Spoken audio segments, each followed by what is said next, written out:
Scene one, Apple, take one. There was I read the piece by Keith Thompson a moment ago, and he called to discuss it. And I said there's a companion piece to it, and I want to share with you the companion piece or parts of it by a guy named Evan Sayet, a writer, speaker, and pundit in L.A., former communications director for L.A. for President Bush, TV writer. He worked on Ben Stein's Money, Politically Incorrect with Bill Maher, and he is currently working on a book, Regurgitating the Apple, How Modern Liberals Think. That's in quotes. And the piece is entitled, Lies Only When Republicans Tell Them. Sandy Berger caught cramming top-secret intelligence documents down the front of his pants. Dan Rather caught using forged documents to try to influence a presidential election. John Kerry slanders 1 million of his band of brothers in bogus testimony before Congress, then continues to lie for the next 30 years, claiming that in 1968 he was sent by Nixon, who wasn't president yet, to Cambodia on Christmas Eve, which never happened, hearing the Vietnamese sing Christmas carols — the Vietnamese are Buddhists and don't celebrate Christmas — and being fired upon by the Khmer Rouge, which didn't become a military force till half a decade later. Howard Dean attempts to spread outrageous lies about President Bush, about the events of 9/11, only admitting after being caught in his dissembling that he never believed the lies himself. Al Sharpton makes his name by helping to fake the rape of a young child. Ted Kennedy clings to his family name after leaving his female companion to drown while he swims to shore to sober up before calling the cops. And Bill Clinton, well, he never had sex with that woman. Al Gore recognizes that if he's going to be of any future relevance, he must join the parade of liars, so he quickly reinvents himself by morphing from a quiet, thoughtful policy wonk to a demagogue spewing the anti-American venom and propaganda that's become the coin of the realm in today's Democratic Party.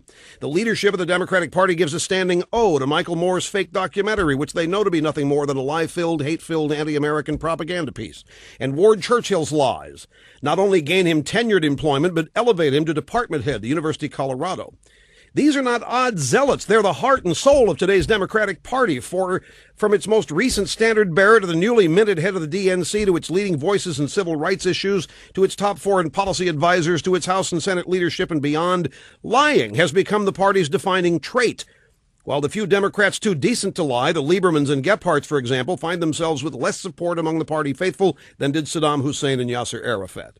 It's difficult to take seriously charges that Republicans are liars when that accusation is leveled in books, like Al Franken's. After all, how much credence can be one given to Franken when he had to testify to a court of law to save himself from a mountain of libel suits that his book was never intended to be taken seriously? The court agreed that no reasonable person could read Lying Liars and think it factual, and thus the book was published as a fictional joke book. So why do Democrats lie? Well, for one thing, they have to.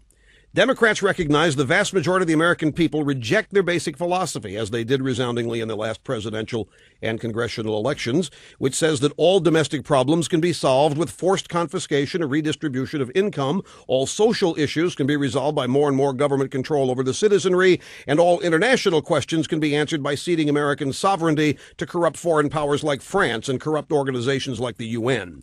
Further, they have to lie because their track record is one of utter failure. The Democrats had 40 years of uninterrupted social experimentation that yielded little to nothing that enhanced our democracy, either domestically or in terms of foreign affairs. Just like the failing regimes of socialist Europe and the failed regime of communist Russia, Democrats cannot point to a single time when leftism, including their own, hasn't brought despair. After decades of Democrat-driven affirmative action, new math, and multicultural experiments, blacks are still disproportionately members of an underclass. Our schools are now so dysfunctional that we have to outsource the simplest jobs to countries like India. 40 years of leftism has left America more divided, not less divided, as the left pursues its agenda of replacing a melting pot that worked with a mosaic of multiculturalism, multilingualism, and America bashing that clearly doesn't. These are the tactical reasons that make Democrats lie. Leftists are also liars for philosophical reasons and because I believe of psychological aberrations. In the words of former feminist leader Tammy Bruce, left-wing Democrats are malignant narcissists. In their arrogance, modern liberals believe in nothing greater than themselves, and whatever they say, anything that advances their agenda must be the truth. The flip side of this coin is that they believe that anyone who disagrees with them can only be stupid liars or racists. In their self-serving, self-aggrandizing minds, they justify their lies in the name of doing the rest of us a favor, the better to get us to do what they believe is the right thing. Believing in nothing but self doesn't just mean rejecting the obvious higher callings of God, freedom, family, and country, but even the smaller things that good people once respected and honored are rejected by today's Democrats. Democrats lie because with nothing bigger than themselves to believe in, not God, not country, not democracy, not art, not facts, not history, not freedom, they believe they themselves to be gods, and thus their beliefs become their own gospel truth, which is no truth at all. Quick time.